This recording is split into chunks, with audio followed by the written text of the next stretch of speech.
자, 지난 영상에서 우리가 주기율표까지 얘기를 했는데, 자, 이제 조금만 더 디테일하게 한번 들어가 볼게요. 자, 이게 주기율표가 쭉 이렇게 있는데 118번까지 다 외워야 되냐? 그럴 리가 없죠. 우리는 20번까지가 이제 시험범위이기 때문에 여기까지만 딱 이제 기억을 하시면 되는 거고요. 가능하면 원자 번호의 원소 기호 그리고 주기조까지 16번 황삼주기 16쪽 이렇게 나올 수 있게 암기해 주시면 좋겠다라는 말씀을 드렸습니다. 자, 어쨌든 요게 너무 과해요. 그러다 보니까 우리의 시험 범위인 20번까지만 뚝 잘라보면 요렇게 이제 만들어질 거거든. 자, 수헬 있고요. 1족, 2족, 그 다음에 13족이라 그랬죠? 그래서 원자가 3개, 13족, 14, 15, 16, 17, 18족 요렇게 들어가면 이제 주기율표가 끝나는 건데, 자, 여기에서 몇 가지를 좀 봅시다. 자, 리배 요렇게 있고요. 여기 알루미늄 있죠? 요거를 기준으로 요 안쪽 친구들, 얘네들을 우리는 금속이라고 부를 겁니다.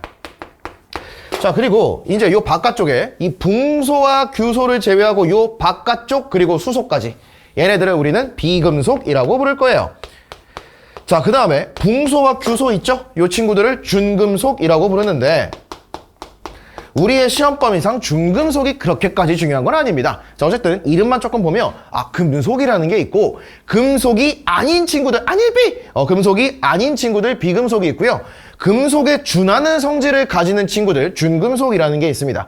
자, 그러면 이 친구들을 구분하는 기준은 뭐냐라고 했을 때 일단 알루미늄을 기준으로 이렇게 끊어준다라는 거 좀 생각을 해주시고, 자, 금속이라고 하는 건 전자를 잃어버리는 친구들을 우리는 금속이라고 부를 거야. 그럼 금속성은 전자를 잃어버리려는 성질이라고 생각을 하시면 돼요. 그럼 비금속은 어떤 거냐? 전자를 얻으려고 하는 친구들을 우리가 보통 비금속이라고 부르겠다라는 거예요. 자, 그래서 준금속 같은 경우에는 약간 비금속으로 간주를 해서 금속과 비금속 이렇게 크게 나눠도 큰 상관은 없다라는 거지. 자, 그러면 이 족에 따라서 1족, 2족, 13, 14, 15, 16, 17, 18족까지 족에 따라서 이제 이름들이 정해져 있거든? 자, 그럼 요거 잠깐 보시면, 자, 족에 따른 이름들이 요렇게 결정이 되는데 1족 알칼리 금속, 2족 알칼리 토금속 이렇게 쭉 나가요. 자, 그런데 우리가 외워야 되는 건 요거 1족 있죠? 알칼리 금속, 금속의 왕입니다. 요 정도는 생각하시고, 요 17족 할로젠 원소, 비금속의 왕이라고 생각을 하시면 되고, 18족 비활성 기체, 이 친구들은 비금속이긴 하지만 너무너무 안정하다 그랬죠? 그래서 결합을 하지 않을 거고 전자를 얻지도 않을 겁니다. 비금속임에도 불구하고 전자를 얻으려는 생각이 별로 없어요. 그래서 이 친구들은 비금속이지만 전자를 얻지는 않는다, 반응도 하지 않는다, 활성되지 않았다, 비활성 기체. 요렇게 이제 외울 건데, 자, 하나만 조금 조심합시다. 자, 여기 1쪽이 알칼리 금속이라 그랬잖아. 그러면 문제가 되는 게 하나가 있는데 내신 문제에서 많이 낚이는 포인트거든. 요거 수소 있죠, 수소. 수소는 비금속이야. 그러면 문제가 이렇게 나온다고? 수소는 1족 원소이다. 이거 맞는 말이야. 근데 1족의 이름이 뭐라 그랬죠? 알칼리 금속이라 그랬지. 그러면 수소는 알칼리 금속은 아니에요. 그래서 만약에 문제에 수소가 1족 원소이다? 오케이. 수소는 알칼리 금속이다. 이건 오답이다. 요거 잘 생각하셔야 되는 겁니다. 아시겠죠? 자, 그래서 수소는 1족이지만 알칼리 금속은 아니고 수소를 제외한 나머지 요 친구들을 우리가 알칼리 금속이라고 부를 거야. 자, 그리고 17족은 할로젠 원소라고 부를 거고, 요 뒤에 브로민 그리고 아이오딘 요 정도까지는 머릿속에 넣어주세요. 그리고 18족 원소들은 반응하지 않는 기체들 이렇게 얘기를 할 겁니다. 자, 그래서 계속 이어서 가볼 건데, 그러면 금속이라고 하는 건 어떤 특징이 있느냐? 일단 이름이 뭐뭐융 이렇게 끝나요. 뭐뭐융, 리튬, 베릴륨, 나트륨, 마그네슘, 알루미늄, 칼륨, 칼슘 뭐 이런 식으로 루비늄, 세슘 뭐 이런 거 이렇게 융으로 끝나는 게 금속이야. 근데 헬륨 빼고 헬륨은 비금속이야. 헬륨은 비금속이야. 간혹 가다가 뭐뭐융으로 끝나지 않는 금속들이 있어요. 근데 이거 화학의 문제가 아니야. 이거 통합과학 뭐 이런 문제가 아니야. 철, 구리 뭐 이런 것들 있지. 철, 구리 이런 거, 요런 것들을 그냥 듣자마자 금속인 걸 알아야 돼. 철이 비금속이라고 생각하면 안 된다 이거야. 조금 더 욕심을 부린다면 주석, 아이언 요 정도까지는 금속이구나 라고 생각을 해주시면 되겠습니다. 자, 그러면 금속의 성질에는 광택이라는 게 있는데 우리가 흔히 메탈 색깔이라고 하는 그 은백색 그 반짝반짝거리는 그거 있죠? 그거를 보통 광택이라고 하는 거고 대표적인 금속의 성질입니다. 그럼 비금속은 광택이 없어요. 그래서 금속은 광택이 있다. 자, 그런데 모두가 은백색인 건 아니고 간혹 가다가 예외가 있다 정도는 알고 계셨으면 좋겠어요. 금은 노란색이다. 구리는 붉은색이다. 요 정도의 예외가 있을 수는 있겠다. 자, 그 다음에 전기와 열을 잘 흐른다라고 하는데 이거는 따로 외우는 게 아니라 상식적으로 받아들이시면 편합니다. 전선 뭘 써요? 구리 쓰죠.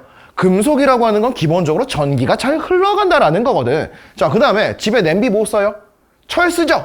스댕 뭐 이런 거 쓴단 말이야. 자, 그게 뭐야? 열이 잘 통한다. 전기 전도성과 열 전도성이 좋은 것이 금속이다 라고 이제 생각을 하시면 된다라는 거죠. 자, 그리고 뽑힘성과 표짐성인데 뽑힘성은 뭘 생각하면 되냐면 철사 철 덩어리에서 실 모양으로 쭉 뽑아내는 거지. 이걸 이제 철사라고 부르는 거고, 표짐성은 알루미늄 호일 이런 거 생각을 하면 알루미늄 덩어리를 얇게 펴는 거죠. 요런 거를 표짐성이라고 부르는구나. 자, 그래서 금속 같은 경우에는 외부에서 힘이 들어갈 때 깨지거나 부서지는 게 아니라 모양이 바뀌는구나, 뽑아낼 수도 있고 펼 수도 있구나, 요렇게 이제 생각을 하시면 된다라는 겁니다. 자, 그리고 실온에서는 다 고체인데 딱 하나의 예외가 있어.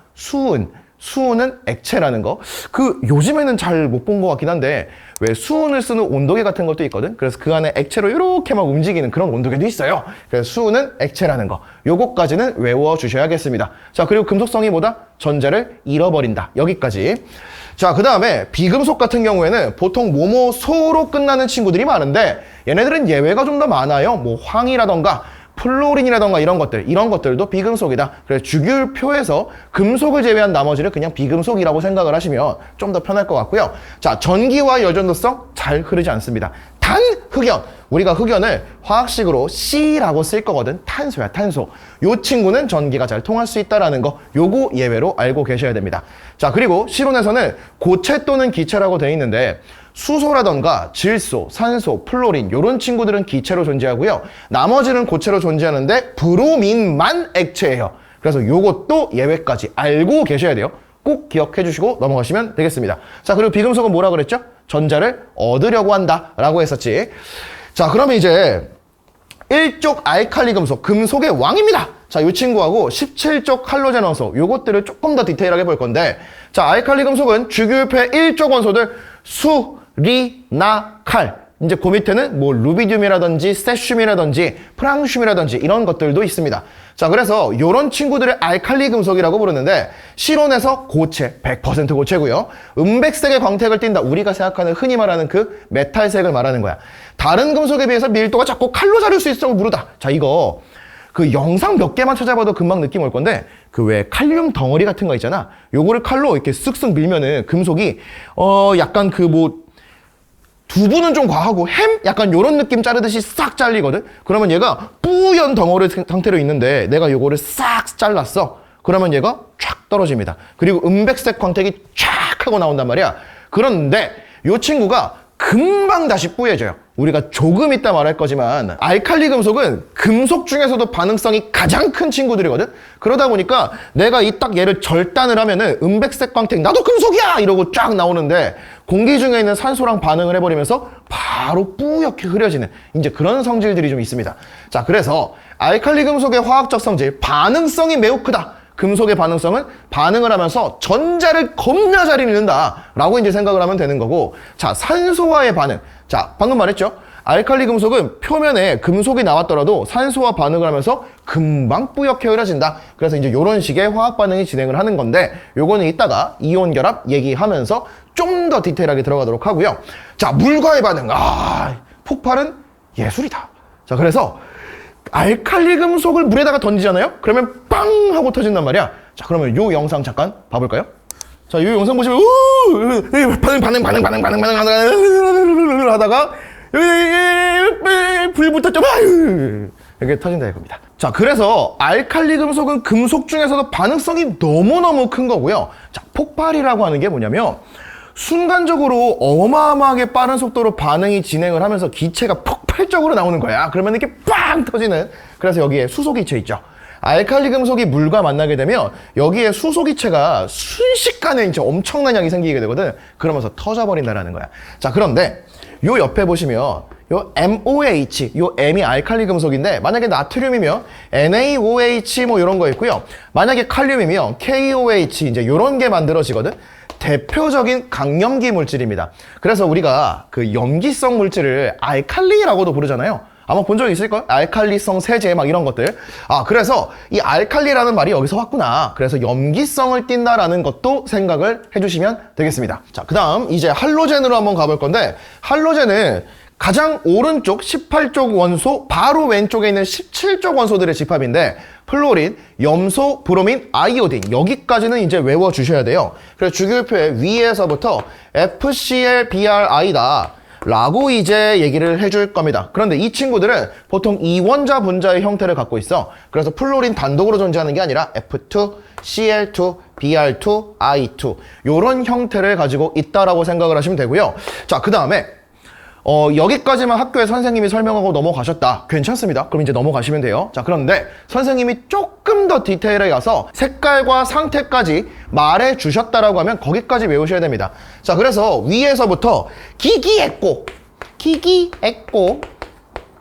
요렇게 이제 나가고요. 그래서 여기까지는 보통 많이들 말씀을 하시거든요. 자, 근데 색깔도 말했다. 이 플로린이 담황색 기체입니다. 담황색이라는 건 어디서 볼 수 있냐면 이게 쉽게 볼 수 있는 그런 건 아닌데, 이 담황색이 한국 고유색 뭐 이제 그런 거라고 하더라고요. 역사적인 색깔을 가지고 서울시를 꾸며보자! 막 이제 이런 프로젝트를 하면서 만든 게 서울 택시 그 약간 칙칙한 주황색 그 택시죠.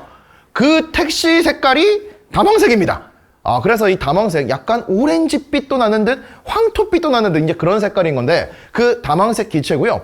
자, 염소는 우리가 황록색 기체라고 할 건데, 요게 이제 황록색인데, 보면은 우리 게임 같은 거 할 때 독가스 무슨 색? 초록색! 이제 그거랑 약간 누리끼리한 초록색, 이제 요런 거를 이제 황록색 기체 염소라고 하는데, 실제로 독가스 중에서 인류 최초의 독가스가 염소 기체입니다. 그거를 이제 무기로 썼던 게 이제 옛날에 전쟁 때 있었던 일이고요. 자, 그 다음에 브로민은 액체라고 했죠. 자, 그런데 이 친구는 젓갈색 액체라고 할 거고, 아이오딘은 보라색 고체인데 예전 분들은 흑자색이라고도 했어요. 어쨌든 보라색 고체다. 요 정도까지 머릿속에 넣어주시면 좋겠다. 자, 그 다음 할로젠 원소는 반응성이 매우 크죠. 자, 알칼리 금속은 전자를 잃어버리는 성질이 있는데, 그 중에서도 전자를 가장 잘 잃어버리는 친구들이 알칼리라 그랬잖아. 자, 할로젠은 반대입니다. 비금속은 전자를 얻는 성질이 있는데, 그 중에서도 전자를 제일 잘 얻는 친구들이 할로젠인 거야. 그러면 반응성이 매우 크다라고 하는 건 전자를 잘 얻는 걸 말하는 거구나 라고 이제 생각을 하시면 되는 거고요. 자, 알칼리 금속과의 반응이라고 돼 있지. 금속의 왕과 비금속의 왕이 만났어. 전자를 제일 잘 잃어버리는 친구들과 전자를 제일 잘 얻는 친구들이 만나면 폭발적 반응을 하겠죠. 그래서 알칼리 금속과 굉장히 격렬한 반응을 하겠는 걸 이라고 생각을 하시면 되고, 자, 그 다음 수소와 반응을 해서 산을 만들어냅니다.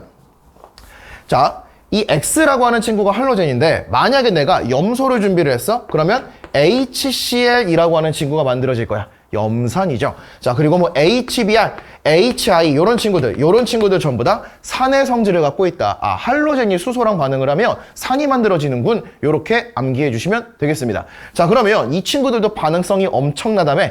그러면 또 영상 한번 볼까요? 자, 여기 보시면 이제 브로민이 이렇게 들어가는데, 여기다가 이제 나트륨 이렇게 딱 넣은 거죠. 그래도 여기서 이렇게 하면서 이제 이렇게 반응을 이렇게 한다. 빨리 해. 이렇게 터진다 이거야. 자, 그래서 방금 본 거 나트륨과 브로민이 만나서 이제 반응을 했을 때 저렇게 폭발적으로 반응한다. 알칼리와 할로젠은 엄청난 반응성을 갖고 있기 때문에 둘이 만나면 폭발적 반응을 하는구나 라는 걸 이제 확인할 수가 있다라는 것이죠. 자, 이제 마지막으로 알칼리와 할로젠의 반응성 순서까지만 기억하시면 되는데 어렵지 않습니다. 자, 주기율표에서 1쪽 수소를 제외하고 리나, 칼, 루비듐 이런 식으로 쭉 밑으로 내려갈 거고요. 할로젠은 FClBrI까지 이제 외워주시면 된다라고 했죠. 자, 그래서 이제 이 친구들은 교과서에서 두 가지 표현 방식이 있는데, 첫 번째 원자 번호가 클수록 3번, 11번, 19번 이렇게 흘러가거든요. 아래쪽으로 갈수록이란 소린 거야. 전자 껍질 수가 많을수록 2주기, 3주기, 4주기, 5주기니까 껍질이 2개, 3개, 4개, 5개로 많아질수록 결국엔 뭐다? 아래쪽으로 갈수록이란 소린 거야. 아래쪽으로 갈수록 반응성이 커지더라. 그래서 루비듐이 칼륨보다, 칼륨은 나트륨보다, 나트륨은 리튬보다 반응성이 커요! 라고 이제 할 수가 있는 것이고, 자, 그리고 이제 17쪽은 위로 올라갈수록 반응성이 커지거든? 그러면 반대겠죠? 원자 번호가 작을수록, 전자 껍질의 개수가 적을수록 위로 올라갈수록 반응성이 커지더라. 이렇게 얘기를 하면 되겠습니다. 자, 그리고 1쪽 원소들은 원자가가 몇 개라 그랬죠?